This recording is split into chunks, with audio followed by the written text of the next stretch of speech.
요즘 들어 뭘 해도 재미가 없다는 분들이 많습니다. 아침에 눈을 떠도 기대되는 게 없고, TV를 봐도 웃음이 나지 않고, 좋아하던 취미도 이제는 귀찮기만 합니다.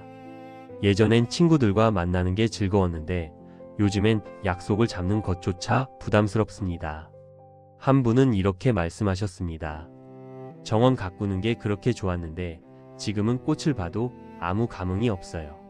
제가 이상한 건가요? 또 다른 분은 손주들이 와도 예전처럼 마음이 설레지 않아요. 존재만으로 기쁜데 왜 이렇게 마음이 무뎌진 걸까요? 라고 하셨죠. 여러분께 잠깐 질문을 드리고 싶습니다. 첫 번째, 최근에 진심으로 웃은 적이 언제였나요? 두 번째, 아침에 일어나서 오늘 이걸 하면 좋겠다고 기대한 게 있었나요? 세 번째, 지금 이 순간 마음이 편안한가요? 아니면 뭔가 허전한가요?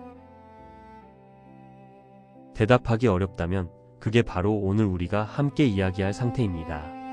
오늘 이 영상에서 여러분은 세 가지를 얻어가실 수 있습니다. 첫째, 즐거움이 사라진 이유를 철학적으로 이해하는 새로운 관점 하나. 둘째, 지금 당장 시작할 수 있는 작은 실천 두 가지. 셋째, 즐거움을 다시 느낄 수 있다는 희망, 그리고 그 구체적인 방법들입니다. 영상이 조금 길게 느껴지실 수도 있지만 천천히 함께 걸어가듯 이야기하겠습니다. 중간에 멈추고 싶으시면 언제든 멈추셔도 좋습니다. 다시 돌아와서 들으셔도 됩니다. 자, 그럼 시작해 볼까요? 1장. 즐거움이 사라지는 이유. 먼저 우리가 흔히 섞어서 쓰는 세 가지 말을 정리하고 가겠습니다. 쾌락, 즐거움, 기쁨. 비슷해 보이지만 사실 조금씩 다릅니다. 쾌락은 몸의 감각에서 오는 만족입니다. 맛있는 음식, 따뜻한 햇살, 시원한 바람. 순간적이고 직접적이죠. 즐거움은 좀 더 지속되는 감정입니다. 취미 활동을 하거나 사람들과 이야기를 나누거나 뭔가를 완성했을 때 느끼는 그 감각입니다. 기쁨은 더 깊은 곳에서 옵니다. 의미 있는 일을 했을 때, 누군가를 도왔을 때, 내가 성장했다고 느낄 때 생기는 마음의 울림입니다. 문제는 이 세 가지가 모두 사라졌을 때입니다. 19세기 독일 철학자 쇼펜하우어는 이런 말을 했습니다. 인간의 삶은 욕망과 무료함 사이를 오가는 진자운동과 같다. 무슨 뜻일까요? 쉽게 풀어보겠습니다. 우리가 뭔가를 원할 때 우리는 그것을 얻기 위해 노력합니다. 그 과정에서 긴장하고 때로는 고통스럽기도 하죠. 그런데 막상 그것을 얻으면 어떻게 되나요? 잠깐 만족스럽다가 금방 또 다른 것을 원하게 됩니다. 만약 더 이상 원하는 게 없다면 그때는 무료함, 권태가 찾아옵니다. 여러분이 지금 느끼시는 아무것도 재미없다 라는 이 감각, 혹시 이 무료함 쪽에 가까우신 건 아닐까요? 쇼펜하우어는 이것이 인간 존재의 근본적인 구조라고 봤습니다. 조금 비관적으로 들리시나요? 하지만 이 관점에는 중요한 통찰이 있습니다. 우리가 즐거움을 잃었을 때 흔히 하는 실수가 있습니다. 더 큰 자극과 더 강한 경험을 찾으려 한다는 것이죠. 예전엔 산책만 해도 좋았는데 이제는 시시하니까 뭔가 특별한 여행을 가야 할 것 같습니다. 예전엔 집에서 책 읽는 게 즐거웠는데 이제는 재미없으니까 TV나 유튜브를 계속 봅니다. 그런데 그것도 금방 지루해집니다. 이것이 바로 현대를 살아가는 우리의 자극의 피로 상태입니다. 기대치는 계속 높아지는데 실제로 느끼는 만족은 점점 줄어듭니다. 마치 염도가 높아진 땅에서는 식물이 자라기 어려운 것처럼 우리 마음도 과도한 자극에 익숙해지면 작은 즐거움을 느끼기 어려워집니다. 그렇다면 어떻게 해야 할까요? 쇼펜하우어는 예술과 명상 같은 것을 통해 욕망의 진자에서 잠시 벗어날 수 있다고 했습니다. 하지만 다른 철학자들은 좀 더 실천 가능한 답을 제시합니다. 그 이야기를 지금부터 함께 들어가 보겠습니다. 2장. 즐거움은 밖에서 오나 안에서 생기나. 고대 로마의 황제이자 철학자였던 마르쿠스 아우렐리우스는 이런 생각을 남겼습니다. 외부 사물이 너를 괴롭히는 게 아니라 그것에 대한 너의 판단이 너를 괴롭힌다. 처음 들으면 좀 냉정하게 들릴 수도 있습니다. 내가 힘든데 내 판단이 힘든 것이라고? 마르쿠스가 말하고 싶었던 것은 이겁니다. 우리가 통제할 수 없는 것들이 세상엔 정말 많습니다. 날씨, 다른 사람의 마음, 이미 지나간 과거, 아직 오지 않은 미래. 이런 것들을 바꾸려고 애쓰면 우리는 계속 좌절합니다. 하지만 우리가 통제할 수 있는 것도 있습니다. 바로 지금 이 순간 내가 무엇에 주목할지, 어떤 태도를 가질지입니다. 즐거움이 사라졌다고 느낄 때 우리는 보통 이렇게 생각합니다. 요즘 재미있는 일이 하나도 없어. 누가 나를 즐겁게 해줬으면 좋겠어. 뭔가 특별한 일이 생기면 좋을 텐데. 이 모든 생각은 즐거움이 밖에서 온다고 가정합니다. 누군가가, 무언가가 나를 즐겁게 만들어줘야 한다는 거죠. 스토아 철학자들은 이 관점을 정확히 뒤집습니다. 그리스 노예 출신이었다가 위대한 철학자가 된 에픽테토스는 이렇게 가르쳤습니다. 사물 자체가 우리를 방해하는 게 아니라 사물에 대한 우리의 견해가 우리를 방해한다. 예를 들어볼까요? 비가 옵니다. 어떤 사람은 계획이 망했어, 짜증나 라고 생각합니다. 어떤 사람은 오랜만에 빗소리를 들으며 차 한 잔 마셔야지 라고 생각합니다. 비는 똑같은데 즐거움의 여부가 달라집니다. 손주가 방문했는데 오래 있지 않고 금방 갑니다. 어떤 분은 다른 할 일이 많은가 보네. 난 기다렸는데 조금 서운하네 라고 느낍니다. 어떤 분은 잠깐이라도 얼굴 보니 고맙니다. 바쁜데 왔구나 라고 느낍니다. 같은 상황인데도 다른 태도를 취하면 다른 감정이 느껴집니다. 스토아 철학의 핵심은 이겁니다. 감정은 자동으로 생기는 게 아니라 우리가 상황을 어떻게 해석하느냐에 따라 달라진다는 것이죠. 그렇다면 즐거움을 되찾는다는 것도 마찬가지입니다. 밖에서 뭔가 특별한 일이 생기기를 기다리는 게 아니라 지금 있는 것들을 어떻게 바라보고 어떻게 관계 맺을지를 바꾸는 것입니다. 자, 그럼 실제로 어떻게 할 수 있을까요? 오늘 당장 할 수 있는 통제 가능한 것들 10가지를 함께 확인해 보겠습니다. 내가 선택할 수 있는 10가지. 아침에 일어나서 창문을 열지 않을지, 물을 한 잔 마실지 마시지 않을지, 오늘 입을 옷을 편한 것으로 고를지 차려 입을지, 아침 식사를 차려 먹을지 간단하게 먹을지, 누군가에게 먼저 인사를 건넬지 말지, 5분이라도 밖을 산책할지 집 안에만 있을지, 10분간 스마트폰을 내려놓을지 계속 볼지, 오늘 고마운 일 하나를 떠올릴지, 불평할지, 저녁에 일찍 불을 끄고 쉴지, 늦게까지 TV를 볼지, 자기 전에 오늘 하루를 정리할지, 그냥 잠들지. 이 10가지는 모두 여러분이 지금 당장 결정할 수 있는 것들입니다. 아무도 막을 수 없고 돈도 들지 않고 허락도 필요 없습니다. 그리고 이런 작은 선택들이 쌓이면 우리 하루의 질이 달라집니다. 마르쿠스 아우렐리우스가 전쟁터에서도 황제의 무거운 책임 속에서도 평정심을 유지할 수 있었던 이유가 바로 이것입니다. 그는 매일 아침 자신에게 상기시켰습니다. 오늘 나는 통제할 수 없는 것들을 만날 것이다. 하지만 그것에 대한 내 태도는 내가 선택한다. 감정은 선택할 수 없지만 태도는 당신이 선택할 수 있습니다. 즐거움도 마찬가지입니다. 즐거운 일이 일어나기를 기다리는 게 아니라 지금 있는 것들에서 즐거움을 만들어내는 태도로 바꾸는 것입니다. 이것이 즐거움을 되찾는 첫 번째 열쇠입니다. 3장. 에피쿠로스의 즐거움의 재정의. 기원전 그리스의 철학자 에피쿠로스. 많은 분들이 이름은 들어보셨을 겁니다. 흔히 쾌락주의자로 알려져 있죠. 하지만 에피쿠로스가 말한 쾌락은 우리가 생각하는 것과 많이 다릅니다. 그는 이렇게 가르쳤습니다. 진정한 쾌락은 고통이 없는 상태다. 배가 고프지 않고 목이 마르지 않고 추위에 떨지 않는 상태. 그것이 바로 최고의 즐거움이다. 쾌락이라는 것은 고통의 부재라고 이야기합니다. 처음엔 이상하게 들릴 수 있습니다. 즐거움이 뭔가를 얻는 게 아니라 고통이 없는 거라고요? 하지만 곰곰이 생각해보면 맞는 말입니다. 우리가 가장 편안하고 행복한 순간은 언제인가요? 아프지 않을 때, 걱정이 없을 때, 마음이 평온할 때입니다. 에피쿠로스는 인간의 욕망을 3가지로 나눴습니다. 첫째, 자연스럽고 필요한 욕망. 음식, 물, 잠, 그리고 기본적인 따뜻함. 이것들은 충족시켜야 합니다. 둘째, 자연스럽지만 필요하지 않은 욕망. 맛있는 음식, 좋은 옷, 편안한 집. 이것들은 있으면 좋지만 없어도 괜찮습니다. 셋째, 자연스럽지도 않고 필요하지도 않은 헛된 욕망. 명예, 부, 권력, 남들보다 더 많이 갖는 것.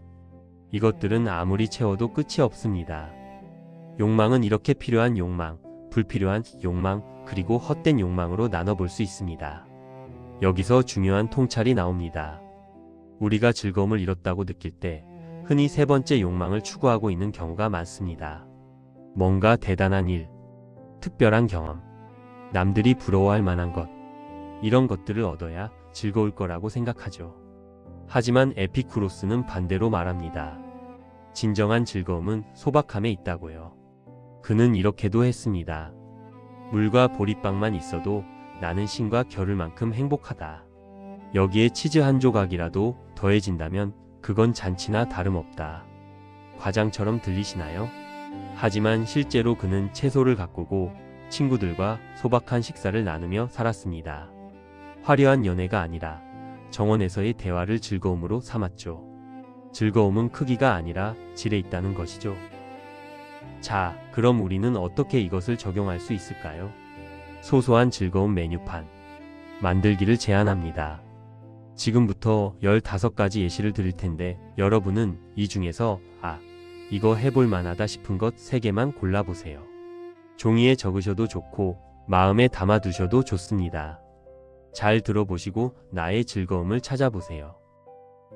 아침 햇살을 5분간 쬐기, 따뜻한 차 한 잔을 천천히 마시기, 창밖 풍경을 1분간 그냥 바라보기, 좋아하는 음악 한 곡을 처음부터 끝까지 듣기, 서랍 하나만 10분간 정리하기, 손 글씨로 짧은 메모 하나 쓰기, 오래된 친구에게 안부 문자 한 통 보내기, 좋아했던 사진 한 장을 다시 꺼내보기, 발을 따뜻한 물에 10분간 담그기, 창문을 열고 바람 소리 듣기, 화분에 물 한 번 주기, 좋아하는 과일 하나를 천천히 먹기, 5분간 눈을 감고 숨만 쉬기, 좋아하는 시 한 편 읽기, 가족에게 사랑한다 한마디 건네기. 자막 소박한 즐거움은 돈이 들지 않습니다. 이 15가지의 공통점이 뭘까요? 첫째, 돈이 조금 들거나 전혀 들지 않습니다. 둘째, 시간이 많이 걸리지 않습니다. 5분에서 15분이면 됩니다. 셋째, 혼자서도 할 수 있습니다. 넷째, 지금 당장 시작할 수 있습니다. 에피쿠로스가 우리에게 알려주는 것은 이겁니다. 즐거움은 큰 것을 더하는 게 아니라 작은 고통을 빼는 것에서 시작된다는 것입니다. 목이 마를 때 물 한 잔, 피곤할 때 10분 눕기, 답답할 때 창문 열기, 외로울 때 누군가에게 먼저 말 걸기. 이런 작은 선택들이 쌓이면 우리 하루의 바닥이 올라갑니다. 바닥이 올라가면 즐거움을 느낄 여유가 생깁니다.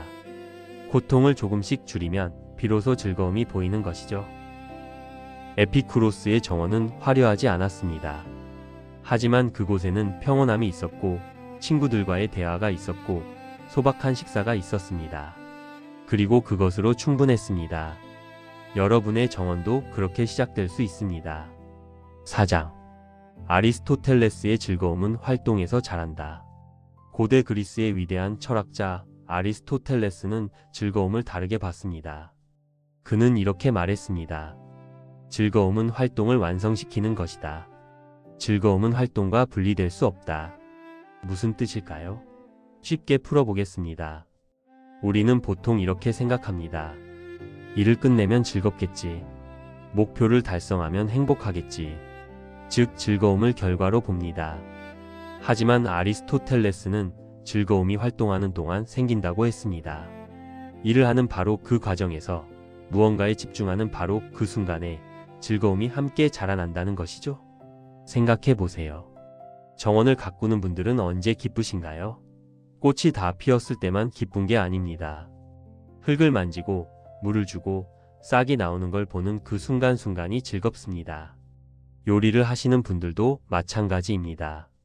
완성된 음식을 먹을 때만 만족스러운 게 아니라 재료를 손질하고 불 앞에 서서 냄새를 맡고 간을 맞추는 그 과정 자체가 즐겁습니다. 아리스토텔레스는 이것을 에네르게야, 즉 활동 중인 상태의 완성이라고 불렀습니다. 그렇다면 왜 우리는 즐거움을 잃었을까요? 아마도 활동을 멈췄기 때문일 수 있습니다. 이제 나이도 있고 뭐하러 이런 걸 하나 싶어서 관뒀거나, 어차피 잘하지도 못하는데 싶어서 포기했거나, 귀찮아 나중에 하지 뭐 하면서 미뤘거나. 아리스토텔레스는 또 이렇게도 말했습니다. 우리는 우리가 반복적으로 하는 행동의 결과다. 탁월함은 행위가 아니라 습관이다. 이제 눈치채셨죠? 즐거움도 습관입니다. 즐거움을 느끼는 능력은 근육과 같아서 쓰지 않으면 약해집니다. 하지만 조금씩 다시 쓰면 다시 강해집니다. 그래서 즐거움을 되살리기 위해 즐거움 근육 7일 루틴을 제안합니다. 하루 10분씩 7일만 해보시는 겁니다. 아주 작은 활동 하나를 선택해서 매일 같은 시간에 하는 겁니다. 예를 들어볼까요? 월요일부터 일요일까지 매일 아침 9시에 10분간 창가에 앉아서 차 한 잔을 마신다. 그게 다입니다. 그 10분 동안은 무엇이 되었건 애쓰지 않는 것입니다. 스마트폰도 봐도 됩니다. 그냥 차를 마시는 겁니다. 따뜻한 컵을 손에 쥐고 김이 올라오는 걸 보고 한 모금씩 마시는 겁니다. 처음 3일은 뭐가 즐거운 거지? 싶을 수 있습니다. 하지만 4일째, 5일째가 되면 뭔가 달라집니다. 몸이 그 시간을 기억하기 시작합니다. 아침 9시가 되면 자연스럽게 차를 찾게 됩니다. 7일째가 되면 그 10분이 하루에서 가장 편안한 시간이 될 수 있습니다. 다른 예를 들어볼까요? 매일 저녁 8시에 10분간 천천히 걷기. 집 앞이든 아파트 복도든 상관없습니다. 빠르게 걸을 필요도 없습니다. 그냥 몸을 움직이는 겁니다. 발바닥이 땅에 닿는 감각을 느끼면서 팔을 천천히 흔들면서 숨을 쉬면서 그냥 움직여 보는 겁니다. 7일 후에는 그 10분 없이는 잠이 잘 안 올 수도 있습니다. 아리스토텔레스가 말하고 싶었던 건 이겁니다. 즐거움은 무언가를 기다리는 데서 오는 게 아니라 무언가를 하는 데서 온다는 것입니다. 그리고 그 무언가는 거창할 필요가 없습니다. 아주 작은 활동, 아주 단순한 행위로도 충분합니다. 중요한 건 매일 한다는 것입니다. 일주일에 한 번 1시간 하는 것보다 매일 10분 하는 게 훨씬 효과적입니다. 그래서 오늘 저녁 여러분께 부탁드립니다. 종이 한 장을 꺼내세요. 그리고 이렇게 적어보세요. 나는 앞으로 7일간 매일 이 시간에 이 활동을 10분간 한다. 괄호 안을 채우시면 됩니다. 거창하지 않아도 됩니다. 차 마시기, 걷기, 스트레칭, 일기 쓰기, 음악 듣기, 창밖 보기, 뭐든 좋습니다. 그리고 내일부터 시작하세요. 7일 후 여러분은 즐거움의 감각이 조금 돌아온 걸 느끼실 겁니다. 5장 스피노자와 니체. 기쁨은 힘이 늘어나는 신호. 17세기 네덜란드의 철학자 스피노자는 감정을 아주 독특하게 설명했습니다. 그는 이렇게 말했습니다. 기쁨은 우리의 활동 능력이 증가할 때 생기는 감정이다. 반대로 슬픔은 우리의 활동 능력이 감소할 때 생긴다. 기쁨은 능력 증가이며 슬픔은 능력 감소로 생긴다는 이야기지요. 당연한 이야기지만 어떤 말인지 조금 더 깊이 이해해 봅시다. 아침에 일어났는데 몸이 가뿐합니다. 어제 잘 쉬었고 아프지 않고 뭔가 할 수 있을 것 같습니다. 이 감각, 이게 바로 능력이 증가했다는 느낌입니다. 그리고 이 느낌이 기쁨을 낳습니다. 반대로 몸이 무겁고 아프고 아무것도 하기 싫습니다. 나는 아무것도 할 수 없어라는 느낌. 이게 능력이 감소한 상태고 슬픔이 따라옵니다. 스피노자의 통찰은 이겁니다. 감정은 우리 능력 상태의 신호라는 것입니다. 그렇다면 즐거움을 되찾는다는 것은 무엇일까요? 바로 조금씩 내 능력을 회복하는 것입니다. 큰 능력일 필요 없습니다. 오늘 아침에 일어나서 이불을 갤 수 있다. 물 한 잔을 마실 수 있다. 창문을 열 수 있다. 이런 작은 능력들이 쌓이면 우리는 나는 할 수 있다는 감각을 되찾습니다. 그리고 그 감각이 기쁨을 낳습니다. 작은 성공이 나의 능력을 인정하고 즐거움과 기쁨의 감정을 회복시키는 것입니다. 19세기 독일 철학자 니체는 여기서 한 발 더 나아갑니다. 니체는 이렇게 말했습니다. 삶에는 원래 의미가 없다. 우리가 의미를 창조하는 것이다. 많은 사람들이 인생의 의미를 찾으려 합니다. 마치 어딘가에 숨겨진 보물처럼 그것을 발견하면 모든 게 해결될 것처럼요. 하지만 니체는 그렇게 생각하지 않았습니다. 의미는 발견하는 게 아니라 만드는 것이라고 했습니다. 즐거움도 마찬가지입니다. 즐거운 일이 저절로 생기기를 기다리는 게 아니라 평범한 일에서 즐거움을 만들어내는 것입니다. 나의 인생의 즐거움은 나만이 오롯이 창조해낼 수 있는 것입니다. 니체는 또 이런 사상을 제시했습니다. 영원의 길이라고 들어보셨나요? 지금 이 삶이 영원히 반복된다면 당신은 그것을 견딜 수 있는가? 아니, 그것을 사랑할 수 있는가? 처음엔 무섭게 들립니다. 똑같은 하루가 영원히 반복된다고요? 하지만 니체가 말하고 싶었던 건 이겁니다. 지금 이 순간을 그만큼 소중하게 살아라는 것입니다. 오늘이 영원히 반복된다면 나는 오늘을 어떻게 보내고 싶은가? 오늘 내가 한 선택을 영원히 반복할 수 있는가? 자, 그럼 실천으로 연결해 보겠습니다. 오늘의 능력 향상 체크리스트입니다. 매일 저녁 자기 전에 이렇게 자신에게 물어보세요. 오늘 나는 무엇을 할 수 있었는가?